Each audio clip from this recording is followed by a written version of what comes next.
चलिए ब्रेक के बाद एक बार फिर खबरों में आगे बढ़ते हैं और बात कर लेते हैं दिल्ली की। कल दिल्ली के रोहिणी में जबरदस्त तरीके से धमाका हुआ था, जिसके बाद जांच का दायरा अब लगातार बढ़ता हुआ नजर आ रहा है। लेकिन इस बीच एक और बड़ी खबर सामने आ रही है और बड़ी खबर यह है कि दिल्ली धमाके की जांच के लिए पुलिस का जांच अभियान तेज हो चुका है। पुलिस ने सोशल मीडिया ऐप टेलीग्राम को चिट्ठी लिखी है। पुलिस ने एक टेलीग्राम चैनल की मांग जो है, ये जानकारी जो है वो मांगी गई है और साथ ही साथ आपको ये भी बता दें कि टेलीग्राम चैनल पर सीसीटीवी डालकर इसकी जिम्मेदारी ली गई थी। यानी कि जो कल घटना दिल्ली के रोहिणी में घटी थी, उस घटना का सीसीटीवी फुटेज डालकर जिम्मेदारी ली गई थी टेलीग्राम चैनल की तरफ से। अब उसी टेलीग्राम चैनल को पुलिस ने चिट्ठी लिखी है, जवाब मांगा गया है, सीसीटीवी डालने वालों की जानकारी मांगी गई है। फिलहाल टेलीग्राम ऐप ने कोई जवाब नहीं दिया है। तो ये बड़ी खबर आपको बता रहे, दिल्ली धमाके का आका कौन है, ये बड़ा सवाल इसलिए बना हुआ है क्योंकि जो धमाका कल हुआ है, इसके बाद से दिल्ली जो है वो पूरी तरीके से सहम गई है। हालांकि इस पूरे मामले की तहकीकात जो है वो तेजी के साथ आगे बढ़ती हुई नजर आ रही है। आपको बता दें कि एनएसजी जो है इस पूरे मामले की जांच कर रही है। लेकिन ये जो सीसीटीवी तस्वीर आपको दिखा रहे हैं और यही सीसीटीवी फुटेज है जिसको अपलोड किया गया था टेलीग्राम चैनल की तरफ से और जिम्मेदारी ली गई थी इस घटना की। हालांकि अब इसके बाद एक्शन जो है वो तेज होता हुआ नजर आ रहा है। दिल्ली धमाके की जांच के लिए अब पुलिस ने सोशल मीडिया ऐप टेलीग्राम को चिट्ठी लिखी है और जानकारी मांगी गई है। जानकारी ये मांगी गई है कि बताइए कि जिसने ये वीडियो अपलोड किया है वो आखिर कौन है और इसके पीछे उसका मकसद आखिर क्या था। तमाम तरीके से सवाल जवाब भी किए जाएंगे। लेकिन आपको यह बता दें कि अभी तक टेलीग्राम चैनल की तरफ से कोई भी जवाब नहीं दिया गया है।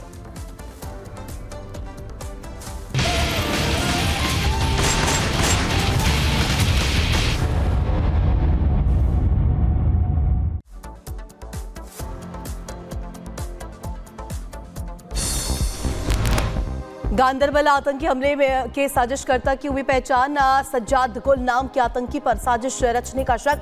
पीओके में छिपा बैठा है आतंकी सज्जाद गुल। जम्मू कश्मीर के गांदरबल के सोनमर्ग में बड़ा आतंकी हमला हुआ। आतंकियों ने डॉक्टर समेत 7 लोगों की गोली मारकर हत्या कर दी। आतंकी हमले में 5 मजदूर हुए घायल। सभी घायलों को श्रीनगर मेडिकल कॉलेज में कराया गया भर्ती। सुरक्षा बलों ने पूरे इलाके में घेराबंदी की। जम्मू कश्मीर के गांदरबल में हमले के बाद सर्च ऑपरेशन तेज है। आतंकियों की तलाश में सुरक्षा बलों का सर्च ऑपरेशन जारी है। संवेदनशील इलाकों में सुरक्षा बढ़ाई गई है। आतंकी हमले के बाद जम्मू क्षेत्र में हाई अलर्ट। चप्पे चप्पे पर बढ़ाई गई सुरक्षा। स्थानीय लोगों की सुरक्षा में जुटी सरकार। जम्मू कश्मीर में आतंकी हमले के बाद अलर्ट। गांदरबल क्षेत्र को सुरक्षा बलों ने घेरा है। आतंकी हमले में घायल हुए लोगों का अस्पताल में इलाज जारी है। एनआईए करेगी गांदरबल आतंकी हमले की जांच। जल्द घटनास्थल पर पहुंचेगी एनआईए की टीम। गांदरबल आतंकी हमले पर सूत्रों के हवाले से बड़ा खुलासा। हमले के पीछे सीमा पार से घुसपैठ करने वाले आतंकी शामिल। एलओसी से उत्तर कश्मीर सीमा से घुसे आतंकी। जम्मू कश्मीर में सुरंग का काम कर रहे मजदूरों पर आतंकी हमला। गोली लगने से 6 मजदूरों की हुई मौत। सभी मजदूर केंद्र सरकार की तरफ से चल रहे सुरंग प्रोजेक्ट में काम कर रहे थे। जम्मू में हुए आतंकी हमले पर बोले बीजेपी प्रदेश अध्यक्ष रविंद्र रैना और कहा कि पाकिस्तानी आतंकियों ने एक बार फिर से घाटी को अव्यवस्थित करने का काम किया है। कायर पाकिस्तानी आतंकवादियों ने एक बार फिर कश्मीर घाटी को लहूलुहान किया है। जम्मू कश्मीर में हुए आतंकी हमले पर बोले केंद्रीय मंत्री पीयूष गोयल। आतंकी हमले को बताया दुर्भाग्यपूर्ण। कहा दोषियों को बख्शा नहीं जाएगा।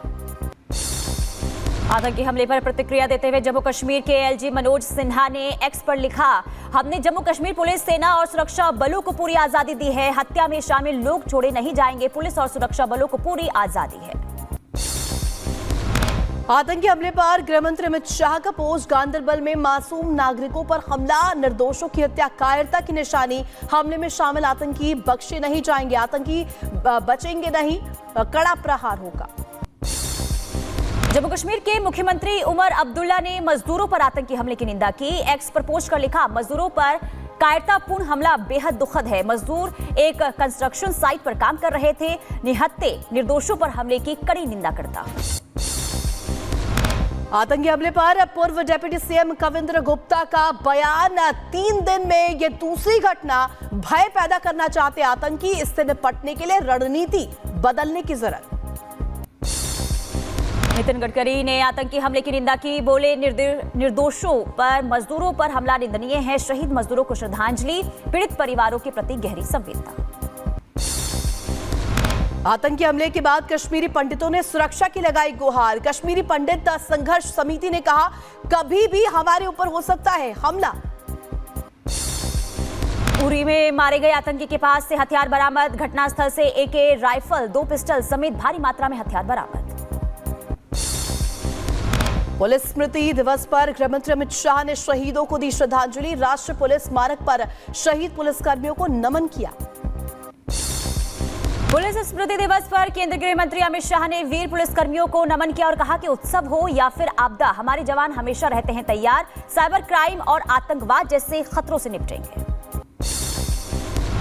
पुलिस स्मृति दिवस पर यूपी के सीएम योगी आदित्यनाथ ने भी वीर जवानों को श्रद्धांजलि दी। वीर जवानों के कामों को याद किया। उत्तर प्रदेश उपचुनाव को लेकर सूत्रों से बड़ी खबर। चुनाव नहीं लड़ेगी कांग्रेस। उपचुनाव में सपा का समर्थन कर सकती है कांग्रेस। महाराष्ट्र चुनाव को लेकर के MVA खेमे में बातचीत जारी। एनसीपी अध्यक्ष जयंत पाटिल ने सीएम से की मुलाकात। 1-2 दिनों में हल होगी सारी समस्याएं।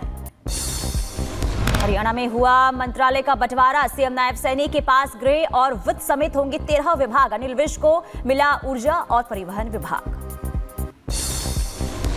महाराष्ट्र में बीजेपी की पहली लिस्ट जारी। 99 प्रत्याशियों के नाम का ऐलान। नागपुर दक्षिण पश्चिम से फडणवीस लड़ेंगे चुनाव। नीतीश राणे को कंकावली से टिकट। महाविकास अघाड़ी में सीट बंटवारे को लेकर घमासान। कांग्रेस और उद्धव आमने सामने। कांग्रेस चुनाव समिति की बैठक रद्द।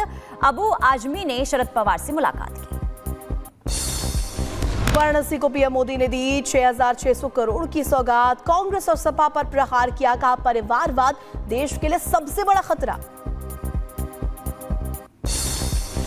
जगतगुरु शंकराचार्य शंकर विजेंद्र ने की पीएम मोदी की तारीफ। बोले, पीएम मोदी जैसे अच्छे नेता मिलना ईश्वर का आशीर्वाद। एनडीए सरकार को बताया आदर्श मॉडल। संगठनात्मक चुनावों पर बीजेपी की आज अहम बैठक। बीजेपी अध्यक्ष जेपी नड्डा ने बुलाई बैठक। संगठनात्मक स्तर के सभी पार्टी नेता होंगे शामिल। पश्चिम बंगाल में डॉक्टरों का प्रदर्शन खत्म कराने की तैयारी। ममता बनर्जी ने आज जूनियर डॉक्टरों को नबन्ना में मिलने के लिए बुलाया है। डॉक्टरों की हड़ताल पर केंद्रीय मंत्री शांतनु ठाकुर ने ममता सरकार पर निशाना साधा। बोले, बंगाल सरकार ध्वस्त हो चुकी है। डॉक्टर भी समझ गए हैं इस सरकार को बदलना है। जामताड़ा में विधानसभा सीट से टिकट मिलने पर बीजेपी प्रत्याशी सीता सोरेन ने पार्टी आलाकमान का जताया आभार। बोली, पार्टी ने जो दायित्व दिया है उसे पूरा करने का काम करूंगी। हिंदू स्वाभिमान यात्रा में गरजे गिरिराज सिंह। बोले, लव और लैंड जिहाद का केंद्र बन रहा है सीमांचल। हिंदू भाइयों को जबरन धर्म परिवर्तन कराया जा रहा है। दिल्ली के जहांगीरपुरी इलाके में 2 गुटों के बीच हुई ताबड़तोड़ फायरिंग। हमले में एक शख्स की मौत, 2